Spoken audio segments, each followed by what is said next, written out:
this is where things get well cultured, alright? Because what we're doing, we're going to have a little bit of music in a bit.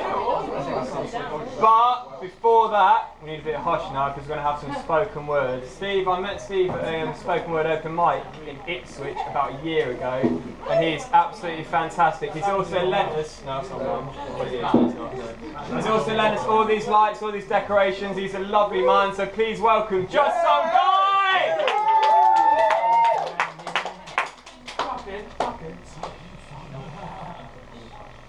Proper cultures. Stella cider. Carlin cider. That's how we roll.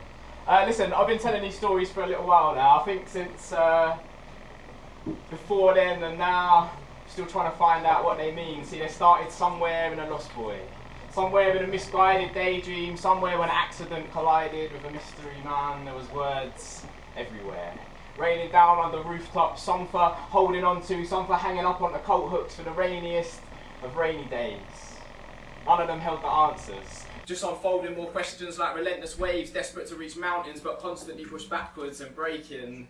I held on so tightly to some of those words like they were gold dust. Some of those words, they were gold dust. Words like tomorrow and maybe. Words like faith and hopefully. I built a tree house out of those words, a fortress. Made it from keep out signs and monster noises. It kept the world out. I grew up in that house. Parted company with company. Left on the worst of all terms. I learned life is lonely and lonely. She welcomed me in with both arms and a half smile and a promise of safety. But neither of which did she ever bring forth to see. See, she promised me rescue. In a world so wrapped up in danger, but behind the promises she took from me everything. All that I had. So I existed just in silence, miles away from anyone, holding on tightly to every whisper that I heard, and then and now I'd stand on corners holding handwritten posters or talk to anyone about anything if they could tell me my name, but they couldn't. I picked apart the pockets of people, hoping to pick apart the pieces of the puzzles of the people and all the lives that I saw, but nothing led me to welcome. Lonely, she offered me a shoulder, but it was cold and it was rancid, and nothing led me to home. And I thought that she had me. Thought that somehow she'd won me into herself and away from this world till through the haze of a morning. Flakes of light falling, I saw a man holding a poster with far more truth than mine held. There's still a chance to be good again. Is that right? What went wrong? This ain't a love song, just a warning. To old friends, please, don't leave it too long.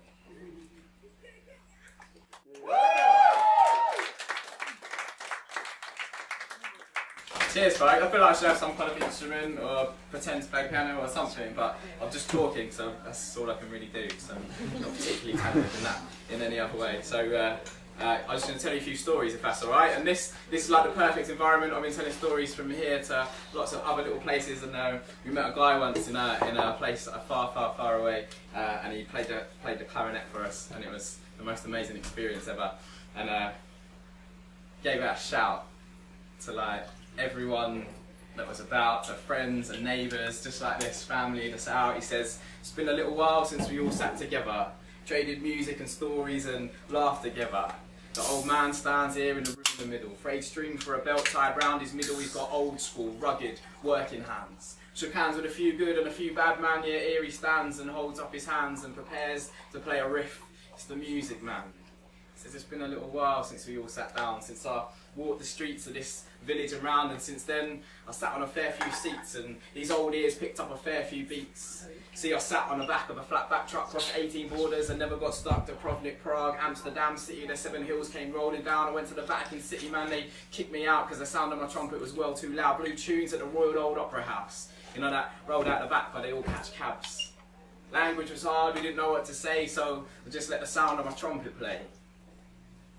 I would stand on a corner, trumpet in hands, play a groove so deep it would knock you down.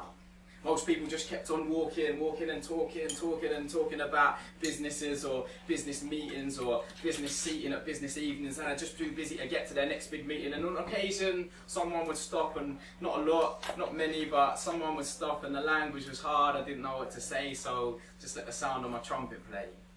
Spoke of peace and a rhythm of freedom. His business suit told me of a freedom long gone. His wallet said I carefully calculate, and his briefcase said I'll do whatever it takes, and I just kept on playing the sound, played a groove so deep that it knocked him down.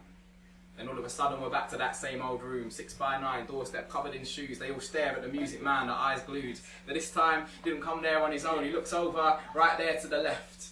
Sees his friend, the businessman he met in the West, this time not wearing his business best, frayed jeans with a shirt open over a vest, and that frame that held up a world of stress now holds up the frame of a man that's blessed. And out of a bag on the floor he picks up an 18-year-old clarinet, and the pair prepare for the world's greatest ever duet. Their eyes meet for a second. How could they forget that corner on which they first met? Businessman's eyes fill with a heartfelt tear, because things, well, they ain't the same round here.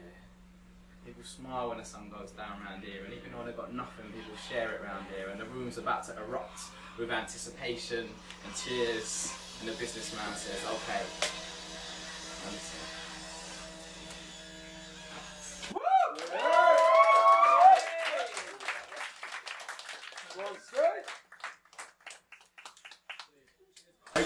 I don't know if, yeah, about 10 minutes, so I'll just say one more. This is a story about a friend of mine.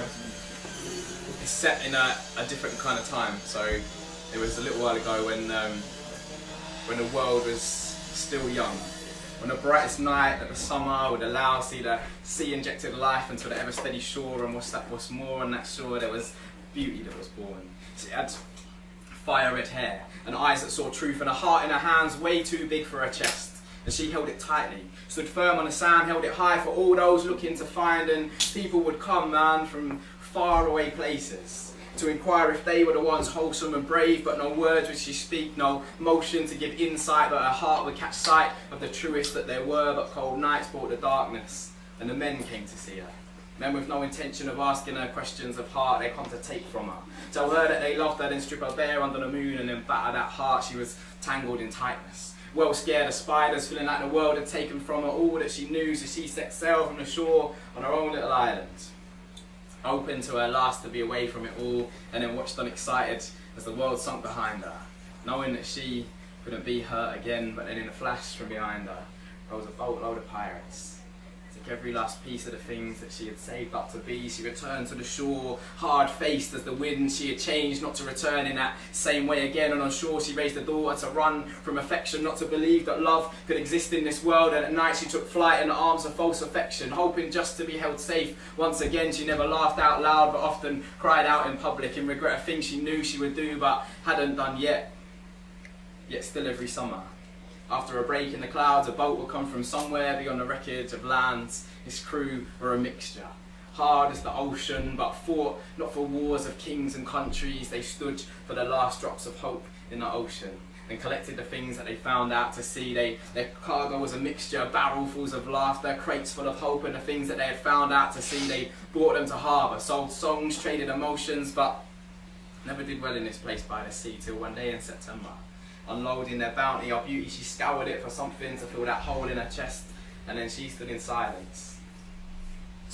So on the corner of a small table, something she recognised, and maybe one day was hers. It was different, tied up in boat string, wrapped in a small sail. It had changed, but somehow she knew it was hers. The young sailor who held it could see that she lost it, so right there and then he gifted it back, and so true the young sailor pledged he would help her to restore all the damage that the years had brought on. And now every summer, when the clouds break and the winds turn and the sun shimmers softly on the brink of the dawn, our beauty she sings, from the corners to the four oceans, to tell the whole world that she isn't broken anymore.